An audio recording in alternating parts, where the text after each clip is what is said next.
Meu irmão, me perdoe, vamos resolver isso da melhor forma.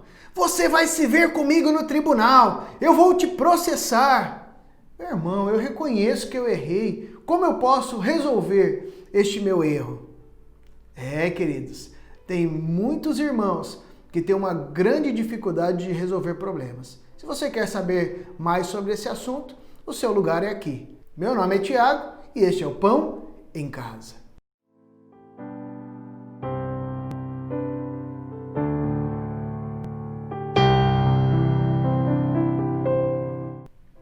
Paz do Senhor, queridos! Como é bom nós estarmos juntos mais uma vez para aprender mais e mais da palavra do Senhor. Hoje nós vamos estar estudando na primeira carta de Paulo aos Coríntios, capítulo 6, versículo 1 a 8, onde nós vemos Paulo aqui abordando o tema de processos no tribunal. É errado nós recorrermos à justiça humana? Já de antemão eu te digo, claro que não. Isso não é errado e nem é pecado. Pastor, posso levar um irmão em Cristo para o tribunal? Queridos, claro que pode, não há pecado nisso. Mas nós vamos entender este texto aqui, até onde nós devemos ir, de que forma nós devemos lidar quando o assunto for irmãos em Cristo, irmãos de fé que estão precisando resolver alguns problemas. Vamos ver o que Paulo fala acerca disso. Por isso eu quero te convidar já a pegar o teu caderno, o teu lápis, a tua Bíblia e corre aqui para nós irmos juntos nos aprofundar neste texto. 1 Coríntios, capítulo 6, versículo 1 a 8. Se algum de vocês tem queixa contra outro irmão, como ousa apresentar a causa para ser julgada pelos ímpios em vez de levá-la aos santos? Vocês não sabem que os santos hão de julgar o mundo? Se vocês hão de julgar o mundo, acaso não são capazes de julgar as causas de menor importância? Vocês não sabem que haveremos de julgar os anjos? Quanto mais as coisas desta vida. Portanto, se vocês têm questões relativas às coisas desta vida, designem para juízes os que são da igreja, mesmo que sejam os menos importantes. Digo isso para envergonhá-los. Acaso não há entre vocês alguém suficientemente sábio para julgar uma causa entre irmãos? Mas em vez disso, o irmão vai ao tribunal contra outro irmão, e isso diante de descrentes. O fato de haver litígios entre vocês já significa uma completa derrota. Por que não preferem sofrer a injustiça? Por que não preferem sofrer o prejuízo? Em vez disso, vocês mesmos causam injustiças e prejuízos, e isso contra irmãos. Até aqui. Vamos orar, queridos? Pai querido, nós te louvamos pelo privilégio de nós estarmos juntos estudando a tua palavra. E nesse instante nós pedimos o teu discernimento, a tua sabedoria sobre nós, que o teu Espírito venha iluminando os nossos corações para que possamos compreender o teu querer e a tua vontade. Fala conosco, ministra a nossa vida em nome de Jesus. Amém e amém. Amados, depois de Paulo então mostrar a necessidade da igreja se manifestar acerca de pecados cometidos por irmãos, então tratando essas questões de forma bem incisiva, que é o que nós estudamos na semana passada, Paulo agora apresenta outra questão que os amados estavam falhando aqui, que era levar para tribunais de descrentes, tribunais cíveis, questões que estavam acontecendo ali, talvez de menor importância, como ele cita, coisas que poderiam ser resolvidas numa conversa, num tempo de ministração um pouquinho mais maduro. Paulo aqui mostra a incoerência que esses irmãos de Corinto estavam vivendo. Se por um lado eles não estavam, como vimos anteriormente, julgando uns aos outros no sentido de pecados, de faltas, de falhas, sendo coniventes, agora, ao invés de resolverem com maturidade, procurando um irmão maduro da igreja, um líder, eles então querem recorrer a um tribunal. E isso ele deixa bem claro aqui no versículo de número 1, quando ele diz o seguinte: se algum de vocês tem queixa contra outro irmão, como ousa apresentar a causa para ser julgada pelos ímpios, em vez de levá-la aos santos? Paulo está extremamente indignado. Provavelmente eram situações muito simples, que poderiam ser resolvidas com uma conversa, com um conselho, havendo um coração disposto a perdoar, a caminhar nesse sentido, não apenas tendo em vista a questão de justiça ou de injustiça, mas tendo em vista os próprios ensinamentos de Cristo. E aqui há algumas premissas que estão embutidas nessas afirmações de Paulo. Por exemplo, eu me lembro de uma afirmação de Martinho Lutero, que ele diz o seguinte, que a igreja é o freio moral do mundo. Olha que interessante essa afirmação. Mostra que, na verdade, eles estavam invertendo as questões. E aqui eu quero de antemão te dizer, queridos, que eu não sou contra, nós utilizarmos a justiça deste mundo. Pelo contrário, ela está aí para ser utilizada. Mas o que cabe a nós, queridos, nós precisamos ter essa maturidade e um coração aberto e disposto a resolver as coisas. Não é à toa que Martinho Lutero faz essa declaração, que nós como igreja devemos ser o freio moral do mundo, ou seja, a referência de moralidade, a referência de uma caminhada de santificação deve ser a igreja.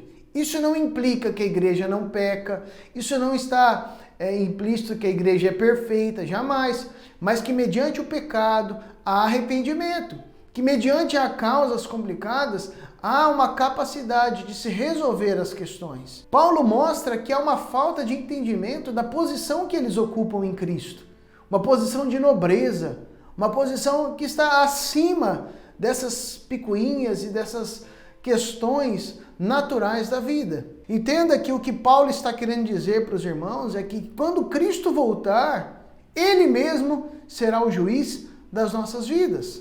Ou seja, a justiça de Deus está acima da justiça humana. Entenda que Paulo está levando a visão daqueles amados para além do momento agora, que é passageiro e transitório.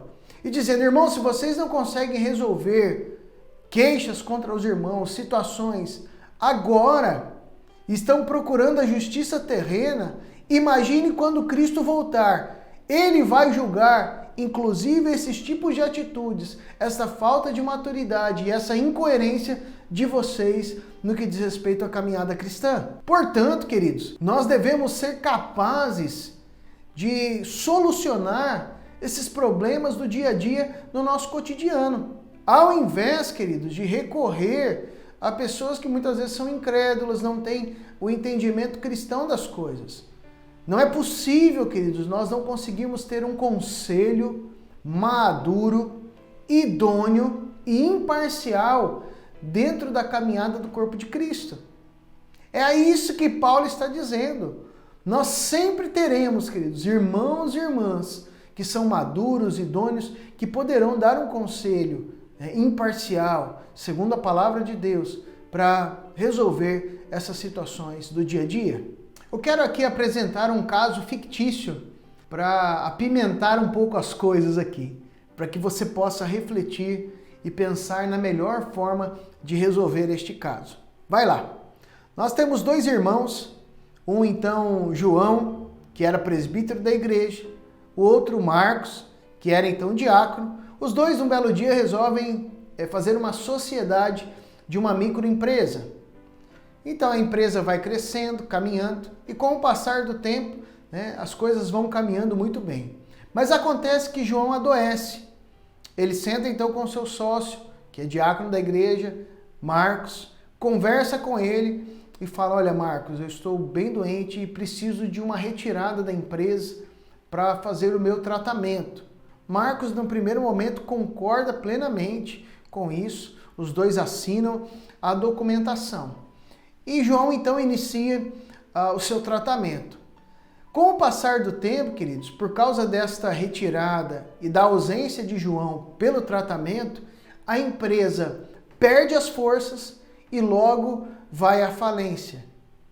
Com isso, João não tem condições de pagar este recurso, permanece doente, uma doença grave, ele estava com câncer, e então Marcos resolve entrar na justiça para que João então lhe pague aquilo que é devido.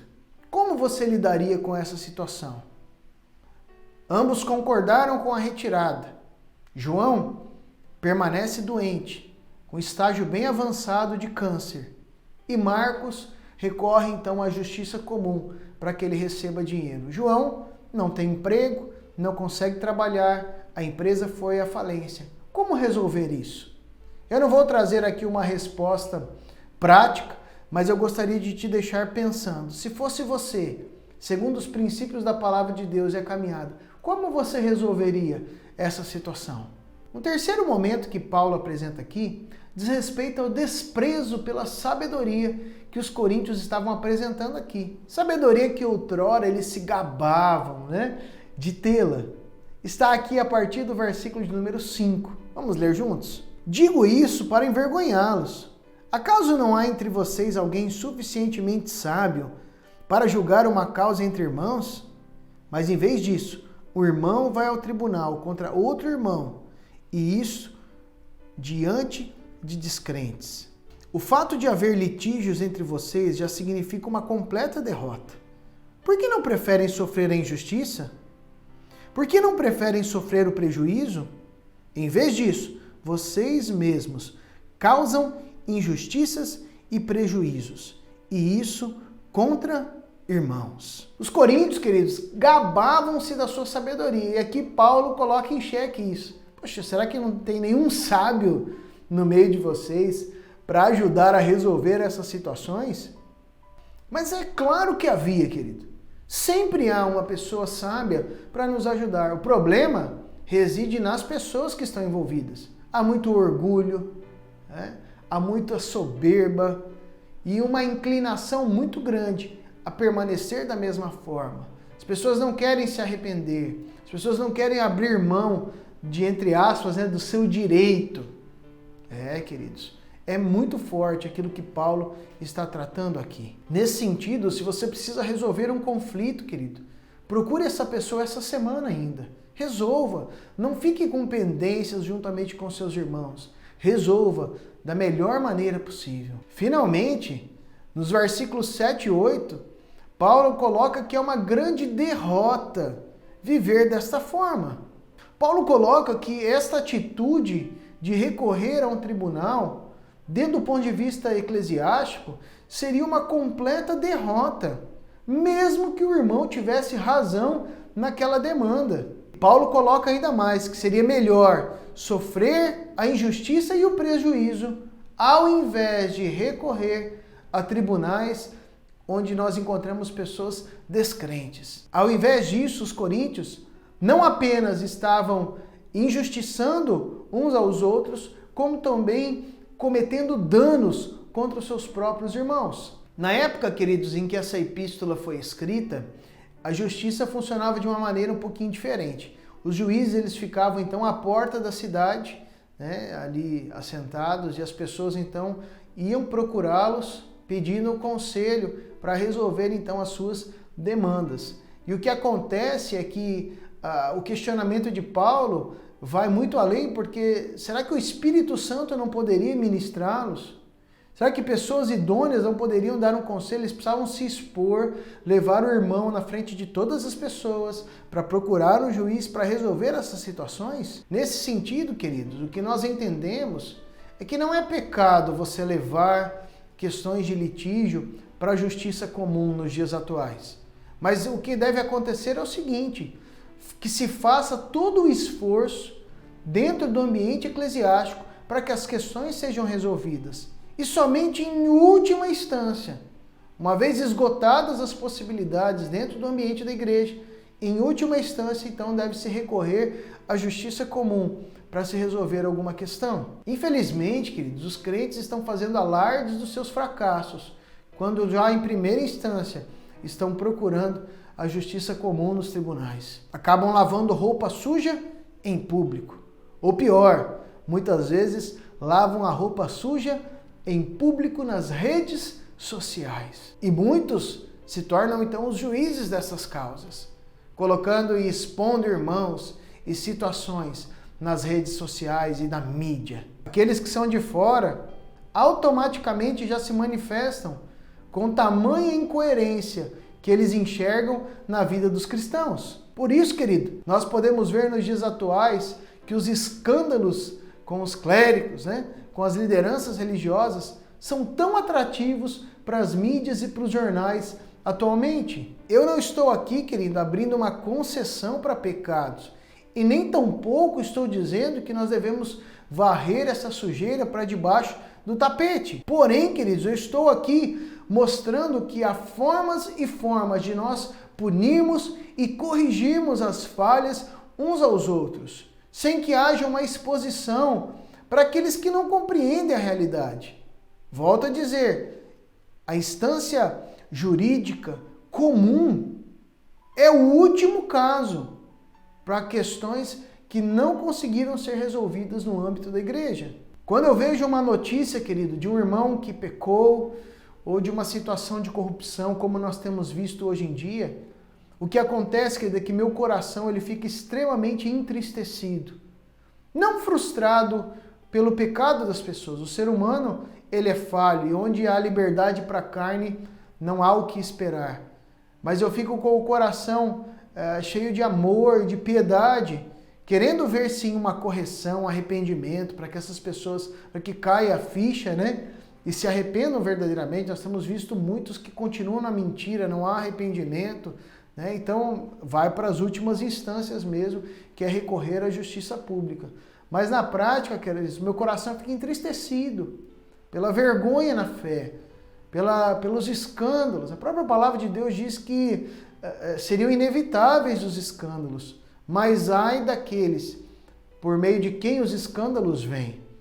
Então que esse seja o sentimento do teu coração também, o sentimento de tristeza, coração compungido por ver a igreja, o nome de Cristo, ser então colocado nessas situações. É claro que Cristo não precisa de defesa, Ele é soberano em todas as coisas, mas que nós possamos olhar com este olhar, querido, de correção em amor na presença do Senhor. Portanto, queridos, nós como cristãos, se temos mesmo a nossa vida transformada por Cristo, como diz a palavra, nós temos a mente de Cristo e o Espírito Santo agindo nas nossas vidas, nós não precisamos recorrer a tribunais, à justiça comum para resolver as nossas questões.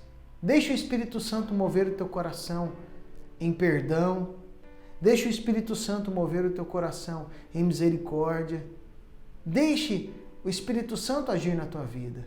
E que a tua mente não seja uma mentalidade terrena, mas que realmente seja a mentalidade de Cristo. Uma vez que fomos lavados e regenerados por Cristo e começamos cada vez mais a atingir maturidade, a capacitação de Deus sobre nós nos permite, queridos, resolver conflitos e lidar da melhor forma possível com questões que surgem em nosso meio. Se você está tendo dificuldade de lidar em alguma questão, alguma causa que não está sendo resolvida, você pode nos procurar. Ou se você é de outra cidade, outra igreja, procure o teu líder para que você tente resolver em primeiro lugar, juntamente no ambiente dos irmãos. E se em último caso não conseguir resolver, aí sim, você procure a justiça comum para que tudo possa ser organizado e resolvido da melhor forma possível. Vamos orar? Senhor Deus, nós queremos apresentar cada irmão, cada irmã diante de Ti. Talvez as situações que têm tirado a paz, circunstâncias que não estão sendo resolvidas, Senhor. Há talvez, Senhor, pessoas que romperam relacionamentos porque tiveram questões que foram levadas à justiça. E neste momento, Senhor, eu coloco essas situações diante do Senhor. Eu te peço que o Senhor dê sabedoria, que o Teu Espírito esteja convencendo o pecado, que haja arrependimento, que haja mudança de vida para que essas situações sejam resolvidas. E se em último caso, Pai, de alguma das partes não há arrependimento, ou não foram resolvidas situações e precisem ser levadas à justiça comum, que o Senhor dê graça, dê coragem, dê também sabedoria para que as instâncias possam decidir conforme a Tua justiça e a Tua vontade. Assim nós oramos em nome de Jesus. Amém e amém. Queridos, que Deus te abençoe e você tenha uma semana repleta da graça do Senhor. Quero te pedir que você curta essa ministração, compartilhe. Se você ainda não é inscrito no canal, se inscreva, ative o sininho das notificações para que você possa receber sempre a notificação fresquinha de que um novo estudo está chegando. Se você quer saber também acerca de curiosidades da Bíblia, quero te convidar a acessar o card aqui em cima, Pão de Minuto, onde você tem uma variedade enorme de curiosidades que vão acrescentar conhecimento à tua vida. No mais, que Deus te abençoe. Fique na graça e na paz do Senhor Jesus.